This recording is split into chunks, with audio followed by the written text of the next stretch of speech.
Okay, so let's talk real quickly about how to determine the value. What should I make my offer on? Because if I'm making the standard, 65, 70% minus repairs, minus my fee, I might have a little bit of a tough time. So here's what we're going to talk about. We're going to talk about this property that I flipped at 1844 South Rosemont Avenue. It's a fourplex. It was on the multiple listing service, as you can see, for 214.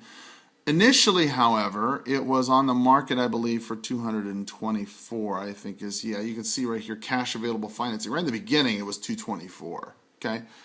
So anyway, what we're looking for in particular on MLS, and your agent can help you with this, you're looking for the gross scheduled rents, you're looking for the cap rate, and you're looking to see how those figures were presented. Were they presented as actual numbers or pro forma?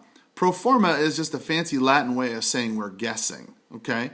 But basically, what you're looking for is the cap rate. Now, here's how to understand cap rate. When you're trying to decide what to offer on a multiple listing service property, you got to figure out, because you're going to have a very short period of time to sell it. So you got to figure out, how is it that we can sell this quickly? Well, the only thing that sells a property is price, okay? Doesn't matter the condition, doesn't matter where it's at. If it's priced right, it's going to sell. And in residential income, what we're talking about is cap rate. So how do we figure out cap rate? Okay, so cap rate is basically defined as the capitalization rate. That's how much money are they going to get for every dollar they put in, okay? So basically what they're saying here is that you're going to get, for every $100 you put in, you're going to get $7 back as an income, roughly. That's one way to kind of gauge it. So what you want to do is take the rent, okay, for whatever the units are, you total them all up, and then you multiply that times 12. You take that is the annualized income, divided by your purchase price, what it costs you to get that income, and that will give you a number, usually in a decimal point. And that right there is a cap rate, okay? How you determine cap rate and what's a good cap rate? Well, here's what you do. Talk to your agent. Like in Tucson, for example, if you're near the University of Arizona, which is a nice area, then your risk is low, and so your cap rates are kind of low, 8 to 10%. The further you get away from there into the outskirts of town, then you're looking 10 to 12. And if you're looking into high risk areas, you're talking 14. Okay? So using the cap rate is how you sell this property. Now you can see this property with a 7.61 cap rate has been on the market for 107 days. And, it needs to be 10 to 12 to be even really considered. At this rate, it will never, ever sell, okay? And you can see 107 days on the market, it's just not happening, okay? So what we got to do is figure out, well, what should we offer on this residential income property? So I thought to myself, okay, well, my end-use buyer, I need to get him a cap rate that's going to be competitive. But because I'm only going to have a 10-day inspection period, or in California, you got 7 days, I guess, then, I got to sell it fast. So I got to think of an awesome price. What would be an awesome price? So what you want to do is you want to take the gross scheduled rents, okay? Do not worry about the net operating income, because the thing about it is expenses change. I know a lot of people say, well, you need to worry about the net operating income and divide it by the... No. Because this number right here is dependent upon your total expenses, okay?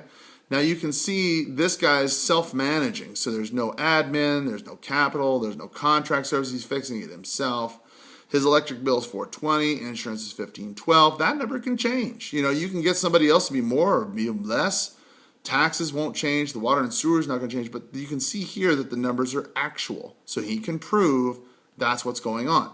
So instead of worrying about the net operating income and driving yourself crazy with that, figure out and work off the gross scheduled rent.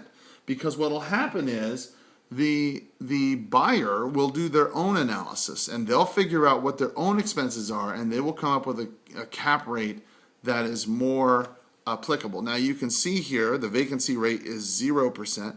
That right there is wrong, because already one of them is vacant. In this particular circumstance, whenever you see those numbers, that that's a bunch of hooey. So basically, we need to figure out how to pop this number up. How to get this number higher is really a function of either the rent or the price. So as you can see, at $24,432 per year, which is what they're saying they're getting gross rents, divided by 214 or whatever, that's close to like 7-something%. That's why he's not selling. Okay? So how do we fix this? Well, we can't really increase the rents, so we got to drop the price. So what's a great price? Well, all right, I'm glad you asked. So I had a very scientific way of figuring this out. I just kind of thought, well, what would be an awesome cap rate? Something that would be too good to turn down. And I thought, you know what? 19% would be pretty cool.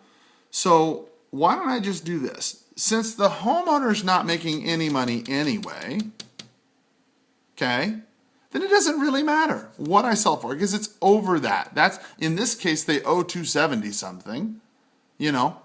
I need to find a good price. So what I did was I figured out, all right, let's tell you what, I'll do it right here in front of you. Boom. So let's take this, the 24,432. So we're going to take 24,432, right? Divided by, let me find the divided by 125,000, which is what I'm saying that I need to sell this at. I'm going to sell this to my guy at 125. What would that look like? That means, oh, boom, we got a 19% cap rate. So if I get this property and sell it at 125, then I got a 19% cap rate, which in this area is a no-brainer. Perfect. Okay, now I understand what I need to get it at. What price do I need to offer? If I need to sell it at 125, then I got to figure out what am I going to do. So now you understand cap rate. Now you understand how to make an offer based on cap rate. Next, we're going to talk about what to offer the homeowner and some of the different things you need to be aware of there.